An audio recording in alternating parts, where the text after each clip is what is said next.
Welcome to Splat Communications. Ain't no land of misinformation, I'm the truth seeker. Cut through the lies like a blade, I'm a fact checker. Splat Communications, the social need to follow. Unmasking fake news, exposing them all tomorrow. I'm on a mission, fighting for the information. No room for deception, it's time for retaliation. Splat Communications, we set the record straight. Real news, no filters, just the facts we dedicate.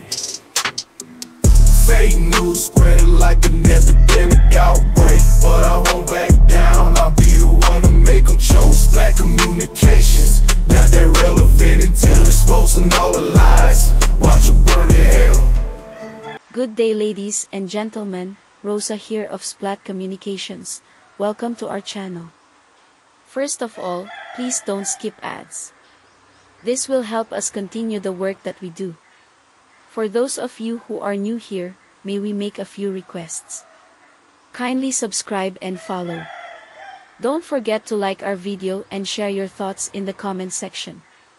Also, please make it a habit to share our videos so you can help us fight fake news, misinformation and disinformation. Thank you. Manual Image Forensics. What you are about to see and learn is a manual image forensic study conducted by InfoSecDat. It is aimed to detect potential signs of tampering or image manipulation. InfoSecDat is an information security specialist.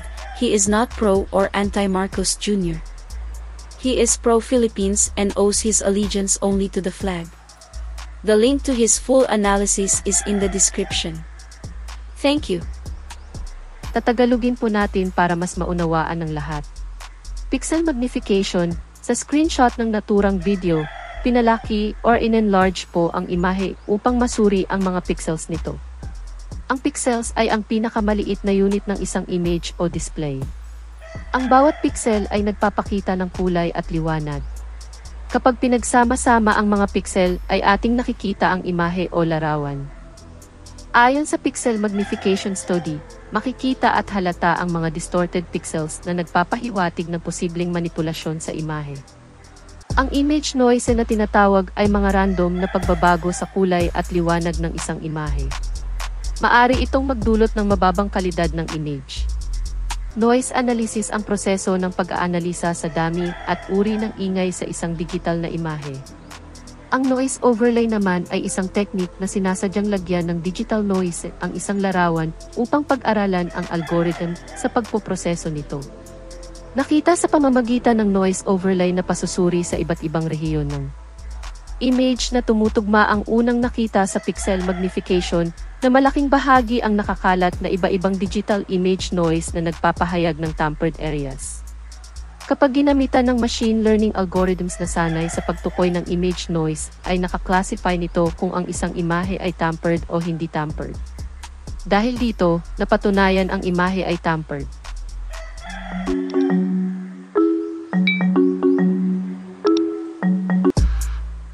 Luminance Gradient Analysis. Ito ay tumutukoy sa pagsusuri kung paano kumakalat ang brightness o liwanag sa isang imahe. Naapektuhan nito ang perception of lightness, shading and shadows, and color sensitivity. Luminance Gradient Analysis Findings. This analysis highlighted the inconsistencies in the gradient field. Makikita ang biglaang pagbabago ng direksyon at magnitude. Dito po makikita kung aling parte ng imahe o larawan ang minanipula o pinalitan. Principal Component Analysis.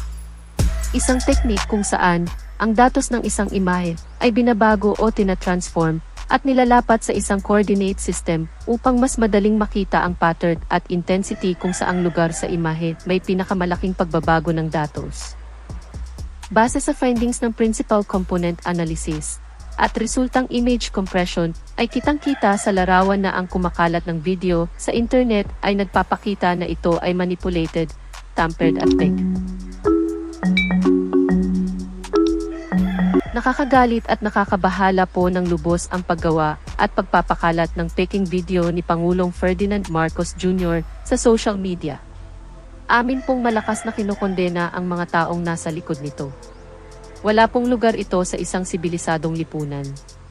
Ito ay isang malinaw na pagtatangkang lokohin ang taong bayan at sirain ang pamahalaan. Ang paggamit ng teknolohiya upang gumawa ng peking video ay isang kasuklam-suklam na gawain. Ito po ay hindi lamang pag-atake sa katauhan ni Pangulong Marcos Jr., pati na rin direktang pang-insulto sa sambayan ng Pilipino. Ang ganitong uri po ng panlilinlang ay dapat pinapatawan ng pinakamabigat na parusa ayon sa ating saligang batas sapagkat ito ay malinaw na isang destabilisasyon.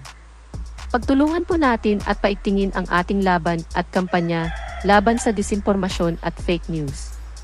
Malaki po ang maitutulong kung ang video po na ito ay ating i-share sa lahat ng ating mga kakilala. Kami po ay naniniwala na kailanman ay hindi magtatagumpay ang mga maitim na balakin ng mga taong nagplano, nagsagawa at nagpakalat nito. Atin pong ipadama sa mga may kagagawa nito ang ating pinakamatinding galit at siguruhin na kakalampagin natin ang pamahalaan hanggang hindi nito napapanagot ang mga taong nasa likod nito. Ulitin po namin ang aming palagiang pakiusap na maging mapanuri sa mga impormasyong inyong nakakalap. Para sa mga uto-uto na digital zombies, wala na kayong pag-asa na magkaroon ng katiting na katinuan. Magkaisa po tayo sa paglaban sa ganitong uri ng pambabastos at pambabalahura.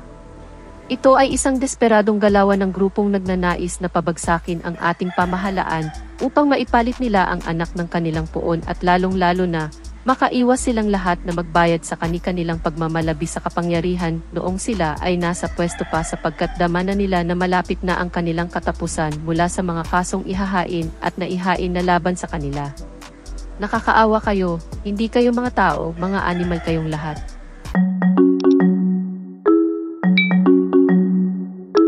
What can you say? Kindly share your thoughts in the comment section. We hope you learned something new today. In behalf of the entire Splat Communications team, thank you. Till next time.